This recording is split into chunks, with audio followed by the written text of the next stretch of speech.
What's going on, YouTube? It is the solo group Hardcore Iron Man series coming back for just another episode here.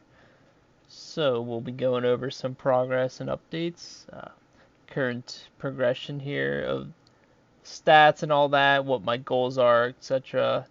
I believe last video we were doing some of that volcanic mine. Managed to get the two dragon picks, they are in broken form, so I repaired that. Repaired them both for about 5 mil total cash, just gone, deleted from my accounts. But, I think it's worth it. I have, two dragon picks here, using the specs. I found this star while I was doing the rune crafting, and I figured, hey, good time to, shoot a video for the old YouTube. So, it gives me some time to really be coherent with my thoughts, because playing all these accounts definitely takes a lot of your brain power and whatnot to keep up with. So definitely an easier time to record while I'm doing something like this. So I am just progressing Slayer though. Managed to get some occults. So that was one of my main goals of late. I got some of the smoke devil tasks. I managed to snipe 3 occult necklaces within about 200 smoke devils. So I did about 2 tasks total, got 3 total necklaces. So I will be working towards 4. They're a great task for just overall mage XP. I want to obviously get 99, so I have that spellbook swap. And I want the 4th occult, and they're excellent for Slayer XP because you're barraging 9 units at once. That's obviously insane. Then you have the superior is like one of the highest superiors uh, rarity to get the imbued heart. The higher level the Slayer monster is, the better chance the imbued heart will drop from the superior. So those things like Dust Devils, Blood Velds, those, yeah, sure, they have superiors, but the chance to get an imbued heart from those superiors, because they're a lower level Slayer monster, is drastically lower than something like a Dark Beast or Smoke Devil superior. So you really want to see that imbued heart from like Gargoyle, Necrial, Abyssal Demon, or Smoke Devil superior. Those are probably your best chances. So yeah, I definitely killed many superiors there. Didn't obviously get a heart. I actually did. I saw a purple loot beam and I got really excited because what I do whenever I kill like a high level superior like that, I just get that feeling like I'm gonna stare at the loot whenever it dies, and I'm just gonna look for that purple loot beam. And I did. I saw it and I kind of freaked out a little bit, but lo and behold, it was my second eternal gem. So a bit unfortunate there that I managed to snipe the second eternal gem for the accounts rather than an imbued heart. It obviously would be great to use that imbued heart, because currently I'm doing Kraken with magic pots. So yeah, it would have been nice to have, but oh well, what can you do? My good old mage setup here for the Kraken. I'm foregoing the Ring of Life. I know I'm down to the 1 life. I'm not taking off the Ring of Life anywhere else for Slayer, for melee and such.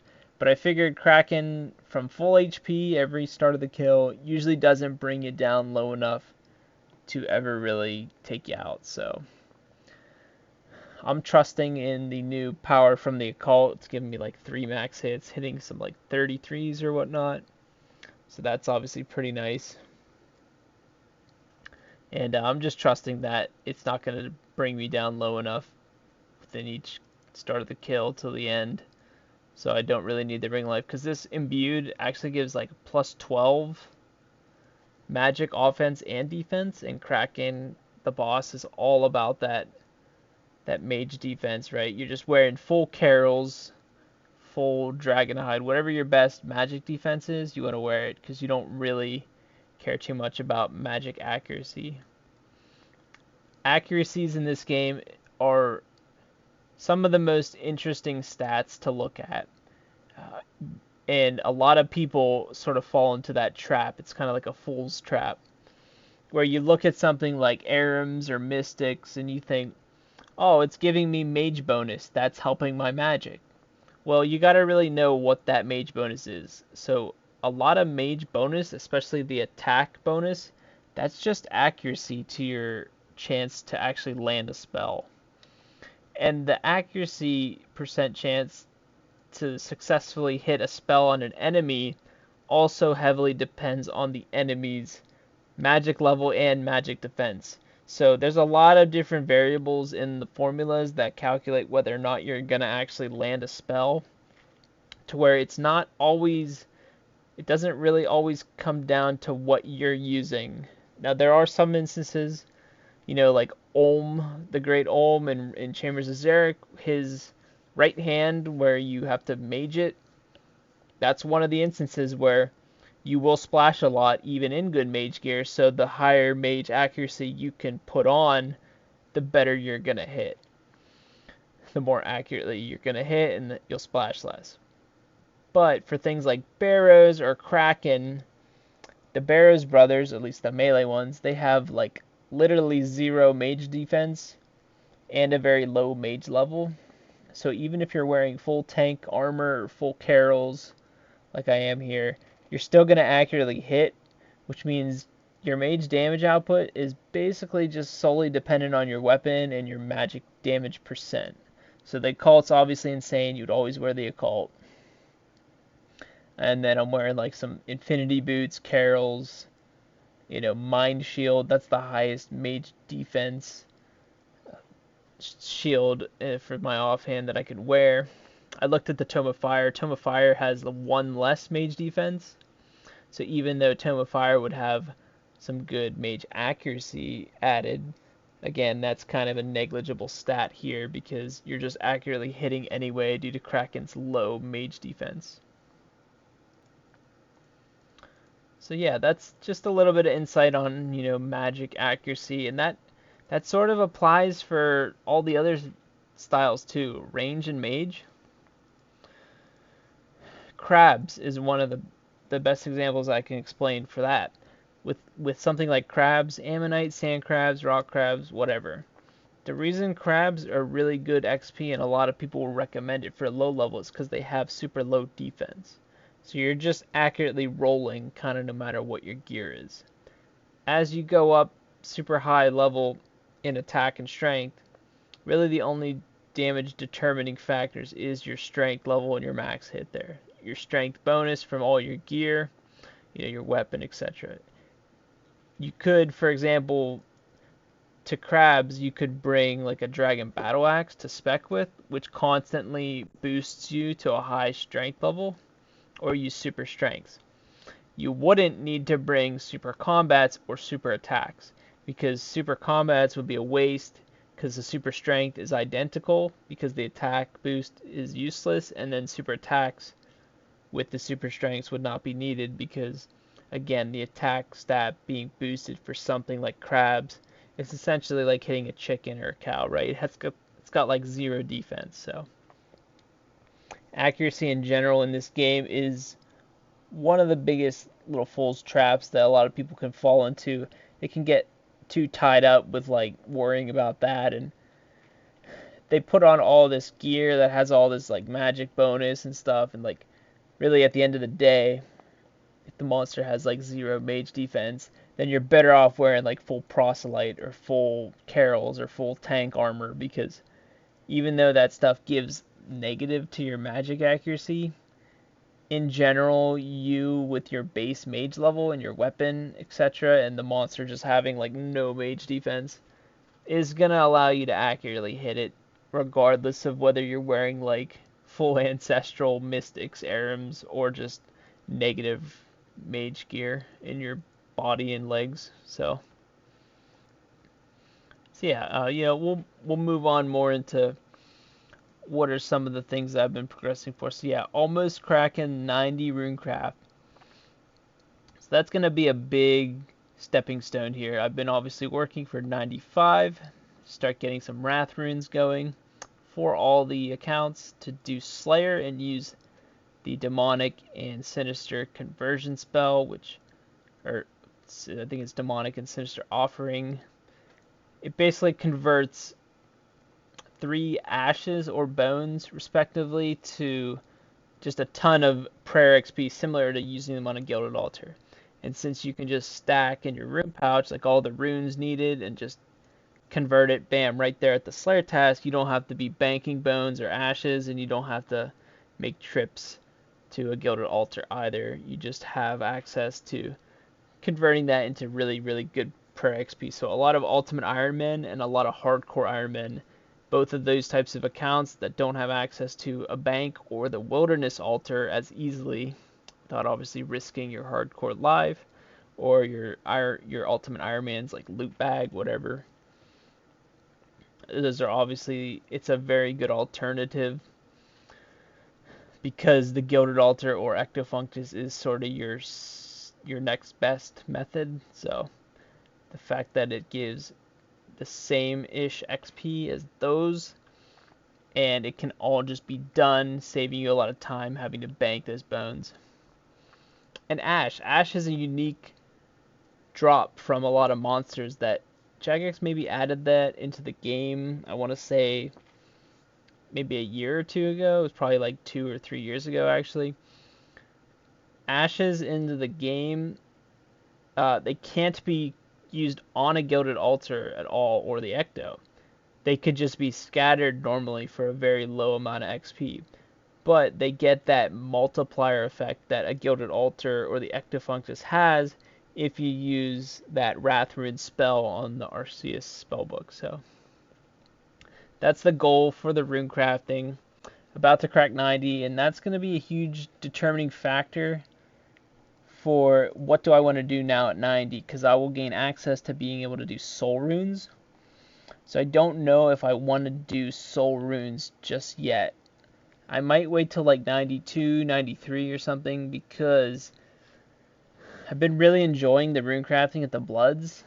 I obviously would love to get soul runes, but I don't know if crafting the soul runes is going to be as chill, especially with this many alt accounts.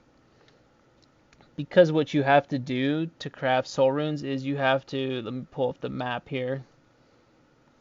You have to run all the way through this like windy path down to the soul rune altar, and you can't really like click the map that far. Whereas for the blood rune, you go from where you convert the dense essence blocks to the darkened version, to where you can chisel them down and then runecraft with them. You click around this bend, and that's within range of your mini map. So you actually just click to the south here, and then that's like one action. Then you can kind of like look away, AFK, as your guy takes like a full 30 seconds to run all the way around. And then from there, you just do it again down to the actual blood altar. And it's basically like from converting the essence to the craftable shards, it's literally like 2 clicks to get all the way to the blood altar. So that's a very chill method as opposed to the soul altar, where you have to like constantly click to the edge of your minimap over and over, because you're kind of just going in one direction. It's like there's like a slight bend there, but it doesn't really help you. You're pretty much just going in, one straight line almost, where you have to constantly click as soon as you reach, your flag marker on your minimap, and it's definitely going to take a lot of actions compared to the blood rune method. And then you have to come back, all the way back to once you're done crafting there. It's just a big hassle, and I don't know if it's going to be as chill. Obviously, I will try some, thinking maybe at the minimum I'll do it from like 93 to 95 so I can start stacking some soul runes. It is slightly better XP, but if I look away after, clicking to the edge of my map, trying to run to the soul altar, and then I don't get back to it for a while because I'm tending to the other 3 accounts, doing Slayer, herb runs, birdhouses, thieving, I've been doing construction, whatever I'm doing on the other 3 accounts, that's going to take a lot of my attention away from running to the soul altar. And if I'm idle on the runecrafter, then that's going to really dig into like, okay, is it worth it to go all the way to the soul altar if I need to keep looking back and keep spending so much of my attention to actually make it there, and then on the way back too. It's a really, really long trek, and it's something to consider when you're playing 4 accounts. So we'll see how that goes. Probably, in the next couple of videos, expect me to be approaching that 95. So probably in the next video, you'll definitely see me doing some souls at some point, and I can kind of explain that whole process. But some of the other accounts, I did actually make my Ornate rejuvenation pool in the house, so that's going to restore everything. That's the maximum level for construction for the pool upgrade in your superior garden. Basically, you teleport to your house, and because I'm a group, I can just be on the same world. See here, I'm on the same world on all 4 guys. I'm starting to do that now because now I have this Ornate rejuvenation pool. With that pull on just one account, I can choose on my house teleport option. You right click it so you can just cast it to go to your house. You can do outside, which puts you out of the portal, or you can hit group choose, which lets you choose a member from your group who's on the same world. So I can just choose and then choose the account that has that maximum pull, which is going to restore all my health, prayer, run energy, spec. It's going to cure poison. It literally does everything. So it's like a full reset, including spec, which I think even going to the Pharaoh Enclave, the Ferox Enclave, where you can go into the Clan Wars portal and reset all your stats, come out with full HP, prayer, and run. I think that doesn't even restore your spec, so this is even better, and it's much quicker to access with just a house teleport, whereas the Ferox Enclave, you have to dual ring and then run all the way over, so it's a much longer trek. I know those things, like it's not that far of a run, but it really does add up when you're doing this hundreds to thousands of times in the future. So that was one of the best things that I worked on. I did tons of mahogany homes using mahogany planks since 70. I got enough points doing the activity to get the full carpenter outfit. So I have that whole carpenter's outfit, which does give, I think it's like a 2.5% boost to construction when you do it conventionally.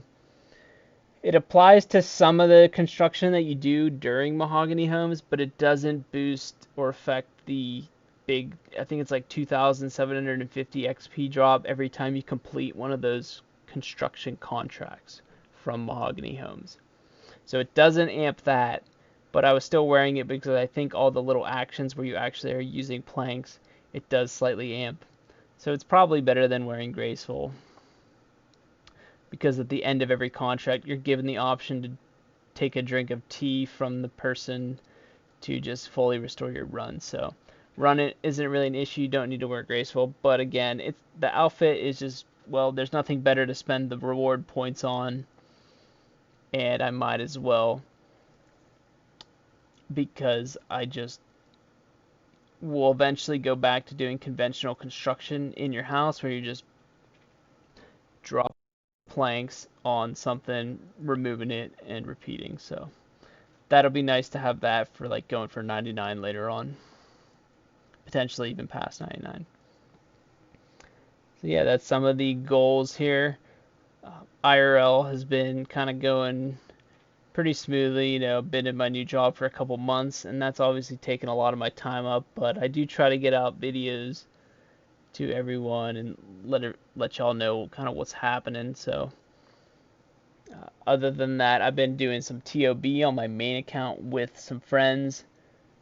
We've been, they are at low KC, so they started learning TOB just recently, and I've been sort of carrying with my high KC main. He's got pretty good gear, scythe, and all that stuff, so that's been a lot of fun. We've been pretty consistently getting KCs because my friends are pretty good, actually. They just have low KC, so it's hard to find a really consistent team But we've just been using World 416 at the theater and finding some random people to go with, and it's been fun. Sometimes some really high KCs join and they do really well. Sometimes some low KC guys join and they're also doing all right. So for the most part, we make it by. So that's kind of why I've been not progressing these with 100% of my time. I'm just having some fun. Plus IRL, got a lot going on. So yeah, other than that, I wanted to give everyone this update video because I know it's been a couple weeks, and yeah, that's kind of what I've been working on. Did a ton of construction, still runecrafted away, still chunking out Slayer, closing in on 97 defense on the highest Slayer account, who had 93 and got some occults for the team. Got my 2 dragon picks of volcanic mine, so yeah, slowly just progressing to 99 Slayer, as well as the first goal here will be 99 defense on him, because then I can just buy that trimmed defense cape, wear that instead of the Artie cloak, which will be nice to then I can wear a Berserker Ring Eye, which is plus 8 strength, giving me a ton of max hits, instead of the Ring of Life and Artie cloak combo, which is a lot worse on strength bonus. So I will have that permanent Ring of Life effect with the defense cape. So yeah, but other than that, I've just been doing tons of herb runs. I really want to get to 90 herb on one of the accounts, and that's going to be my lead herb lore, who's at herb lore account, which is at 83 here. See here, I'm out of food, so I'm going to go to choose on the house telly in previous, because I've already been here, and bam, Ornate rejuvenation pole, instant full health, prayer, and everything. So I'm just gonna run to the bank, re-gear for another Kraken trip here. Probably need to refill this trident because I've definitely done a few trips. Yeah, it's pretty low on charges there, so I will need that filled once per task, usually somewhere in the middle, because you do run low. And the star's out, so yeah, other than that, like, I've actually been just sending this one account to crabs here. Mostly because I've been bone bolting crabs while I was doing TOB, because I obviously have to pay full attention to the theater blood, so I can't pay attention to my hardcore group irons. And I definitely don't want to do anything dangerous like Slayer. And crabs just seems to be the best thing, because it's like 10 minutes of straight, good AFK XP and whatnot. So I was actually caught mid herb run here, trying to deposit everything that wasn't with my herb run here. And after the herb run, mid herb run, I saw that star crashed on the Zaya Runecrafter. I was like, hey, well, I'm definitely going to take advantage of that because it's a lot of dust. So I got like 700 dust on all 3 accounts. That's like 2.2 thousand dust that I will be using for sand mining later. I do want to work towards a crafting goal to get to that level 90 crafting on every single account. And I know that's an insane goal right now, because I definitely am not close. I just got to 75 on it like not that long ago for magic birdhouses. But what I really want to do is I want to slowly work towards like 90, because then I'll just have unlocked the maximum potential, which would be redwoods eventually. I'll be doing magic birdhouses literally till 90 hunter, and then from there, I think it's like 89 hunter, you can start doing redwoods. So I definitely want to do redwoods whenever I get the hunter level. So I don't want to be limited by my crafting level when I get there. Now obviously, it's going to be a very long time before that happens through birdhouses alone. But I might stop off halfway and do some chins at some point, right? Currently about 76 through 79, like somewhere around the 75 or higher level on every single account's hunter. So definitely haven't been skimping on the birdhouses lately. Been sending them, stacking those nests, doing my farm runs. I do multiple toad flax, things like Lanta, Cat in Time, some Irits, some Quorum, all that good stuff.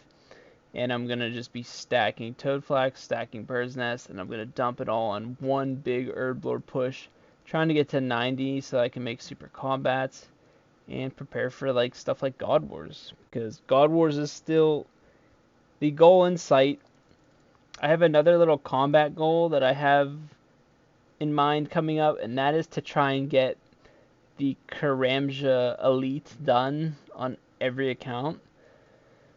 Now the reason being is because doing a Fire Cape or Jad is an unsafe death, but there's a lot of good combat achievements in there that I want to snag. However, if you have the Karamja Elite Diary, it gives you a free resurrection in the fight caves. And I believe much like the Western Provinces Diary that people do on their hardcores usually for Zulrah, to make Zulrah safe, that is going to also save your hardcore's life if you were to hit 0 HP. So I will have basically a free way to go through the fight caves and do Jad without really risking a mistake taking out the final life. So now the reason that I say this is a little goal of mine is because first I have to go on each account and do the fight caves up to like wave 30 or 31 where the first mage spawns. Once I can get to that wave, I kill the first major, and then that will unlock the diary for the hard diary step that says you have to kill one of the level 360 majors in the fight caves. And then I will literally leave, reset, so I would just be going in just to get that done. Then I'll leave and reset, go complete all the other diary steps for the hard and the elite, and then once I have that elite diary finished, then I'll have the free resurrection. And I know, yeah, there is a 91 rune crafting requirement for the Karamja Elite, but it is boostable from 86, and I can, slowly work on that. I'm 89, almost 90 now on this guy, and, that's maybe taking a month or so. So, yeah, I will be investing some accounts into Guardians of the Rift to slowly work towards that goal, because I think at 86, if I can boost for that, then I can work at getting everyone a Fire Cape, have that ready for, God Wars, whatever you want to use it for. And just in general, I think the Karamja Elite is one of the best diaries to go for and have for Slayer, especially post 99. If you're going to do Slayer for Duradel for long term, you want those Karamja Elite gloves. Elite Diary, the 4th tier reward, because those gloves give you an unlimited teleport directly to Duradel, and that is one of the biggest time wasters that I have had to do every single time I complete a task.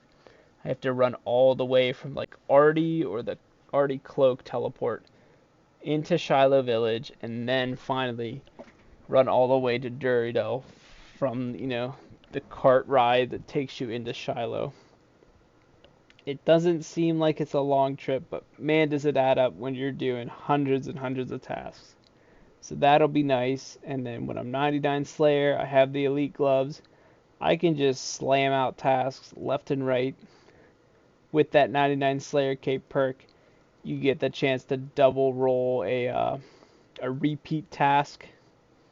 So basically, if you get like something incredibly good, like Abyssal Demons, I'll be using the Wrath runes to use the Ash conversion spell that will give me insane prayer XP for something like Abyssal Demons, which normally don't really have good drops. So that's kind of the goal with where I'm taking the accounts and how I'm going to, wreak havoc on this high scores, because I want to actually show this. I pulled it up a little bit before. Here's kind of the high scores.